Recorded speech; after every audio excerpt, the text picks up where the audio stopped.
What is up, you guys? Today I'm going to be showing you how to do Former City Records 1905 style electro. You can get this project file from this video right at the top of the description on my website.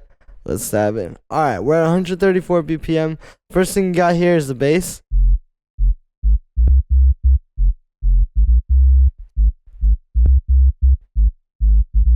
So this is the bass line. It might seem complicated, but if you really know what you're looking at here, it's a very basic F minor scale. It's the root note, third, fourth, fifth, and we're just using those four voices, and then what it does is it changes in the second half. Right, and it gives the beat a lot of...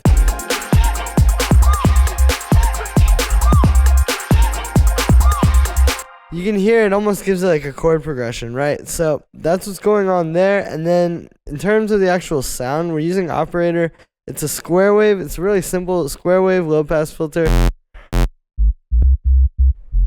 Just trying to get more of like a warm, live bass kind of sound. I cut a bit of sub out too. Because you know, something like this, it's meant to be like, I think just a bit more feel good and not so like heavy. So I didn't want that like, you know, heavy weight. Almost like disruptive bass. I just wanted it to be a bit smoother here. Converted it to mono and then it's sidechained to the kick. Then I've got this little cello.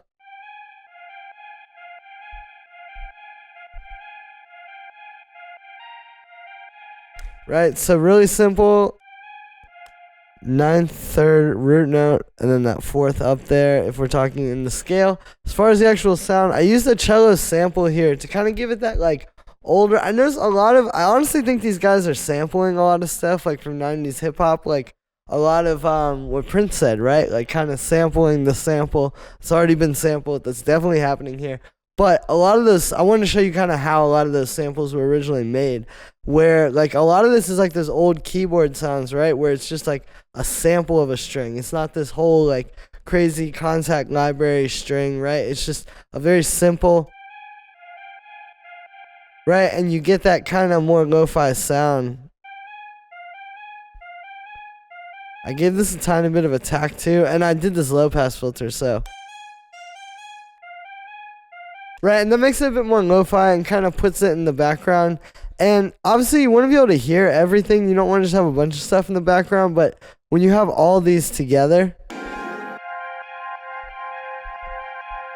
you can hear it just blends in nicely and becomes that part of that. So we got a bit of delay, bit of reverb, and then another sidechain. This one's a bit heavier. I think the bass line is the thing you want to sidechain the least, but these synths I noticed, right, they're really sidechain. Then we got this pad.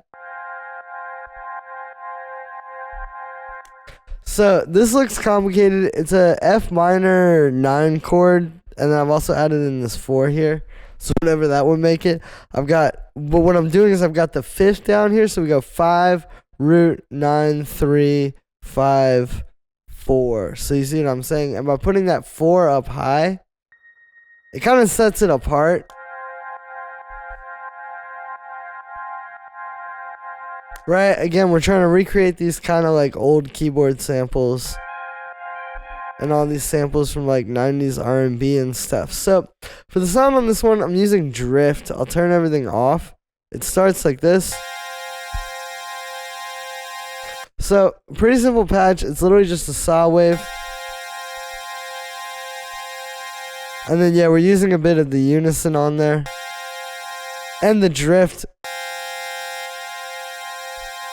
Yeah, just really gives it that more analog kind of feel. Reverb, which is not just for space, but it also gives it texture too. And then low pass filter with the lo-fi trick where you do the high resonance where you're cutting.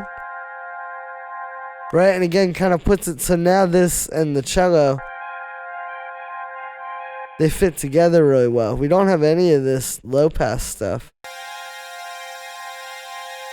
They don't really fit as well, right? It's all about making these kind of feel like one thing, and then we're sidechaining that, which also contributes to that as well. Then we have this violin, Very simple. It's just playing F. Again, that's our root note, right?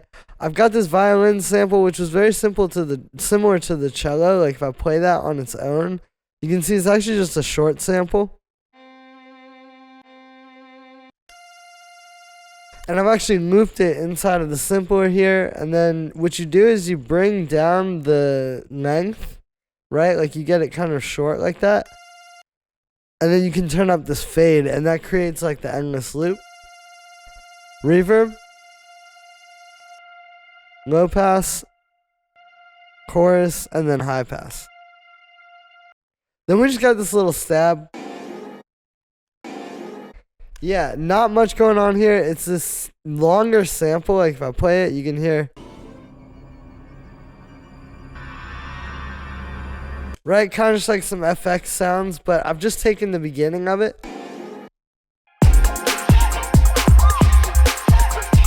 And it's a bit of good like beat punctuation. Like it just hits every 4 bars. And that's another very like old school electro kind of thing, right? Then we got the vocal.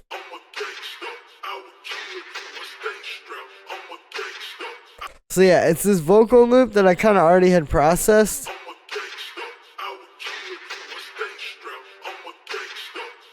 It's really simple. I pitched it up so it was like this. I noticed the vocals are a little bit higher in a lot of these tracks, but it's also not necessarily like a rule you gotta always follow, right?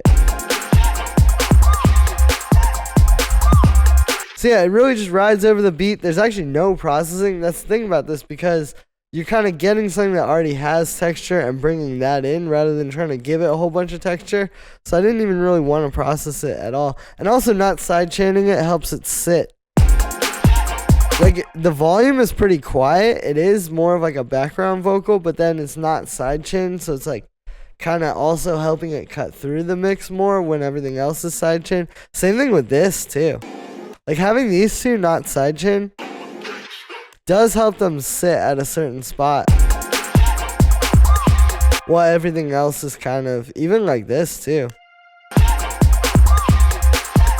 So then we got these little stabs.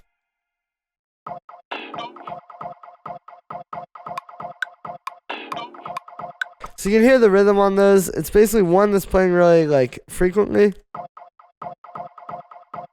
Just one note. I've high passed it and there's a bit of delay, but it adds like that, like a good bit of rhythm, especially with the drums.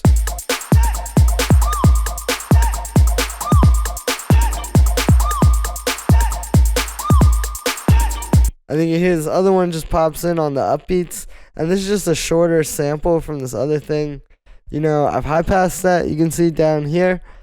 Then we move on to the drums. Now, a lot of times when people talk about like electro, you know, they think it's just this stuff. And obviously this stuff is solid, right? And we'll focus on this first. But the cool thing is these guys bring in the break beats as well.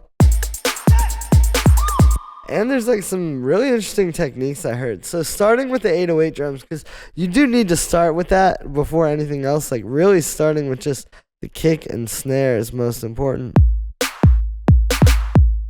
So let's turn off the group processing.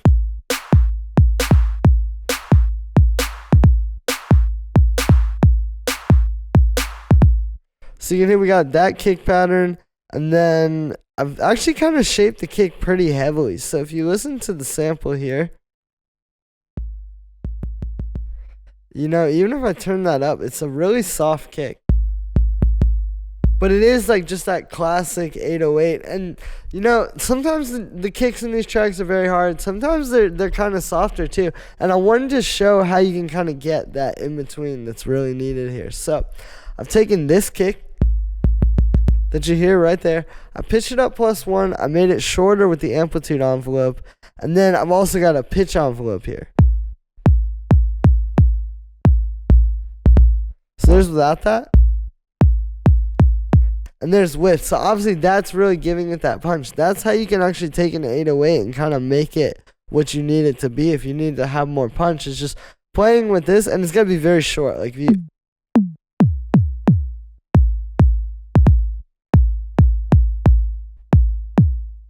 Right, you can get very different kicks, as you can hear, by moving that to different settings.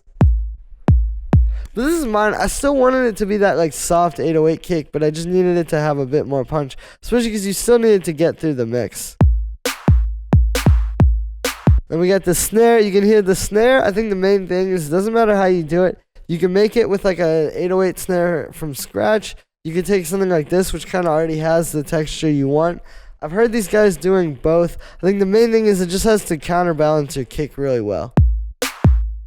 Like, okay, the electro pattern is cool, whatever. Like, there's the kick, you know. Obviously, like, it's really not that complicated to do that. But you need a kick and a snare that balance each other well. It can't just be like a kick you like and a snare you like. It's like these two, it's equal punch. If you even look at the VU meter, like they hit, you know, it really works. Those two like really balance each other well, and all the other drums are going to be able to sit because of that. We got some hi-hats.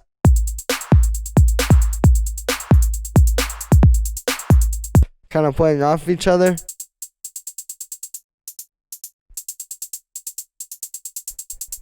And this is another thing too, like, you know, obviously an 808 drum machine only has one hi-hat in it, but when you're using 808 sounds, you can use a lot of different 808 samples, so it's kind of like pushing that. A little bit of rim shot too, which is like not so in your face, but it does add a lot of groove.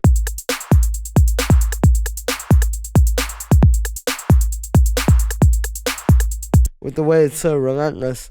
Then we add some break beats, and it's really the think break that I've heard being used really well here, where they basically got a think break like this.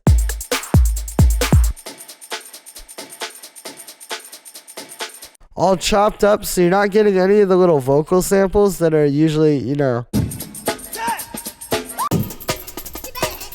Right? I've gotten rid of all those vocals and just made this very like mechanical pattern that's gonna work well with the electro drums. High passed it, and then we have another track right here where we're actually adding the vocal back in.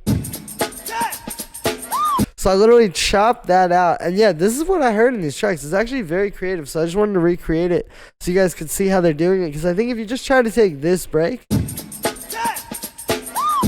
like that and work with it, you're gonna wonder why it doesn't quite sound like this. It's like this is a very different sound from that, you know, compared to it. There's a lot of things that make those different, like if you really listen to the tiny details. So this is what's really going on. So you have that, the vocals on their own, and then a bit of reverb. Right? Like, give them some space since they are so sparse. And also a bit of crunch, too, I noticed can really go a long way. And then a high-pass filter. And you have your weird reconstructed think break that fits really well with the electro groove in a certain way that I don't think that, like, original loop would. And then I've got all those drums going together into one group with this drum bus. You can hear it just boosts a little bit of punch. It's only at 8%. It's like very... But yeah, it does glue those drums together, and it gives it a bit of punch and helps it push through the mix a bit more, I think. So that's gonna be it for this one, guys. I hope you enjoyed. Make sure to like this video as well as subscribe. Let me know what you think of this video in the comments. Let me know if you want to see more videos like this, and make sure to check out this project file as well as the samples and all that at the top of the description on my website. Thanks for the support, guys, and I'll see you tomorrow with another video.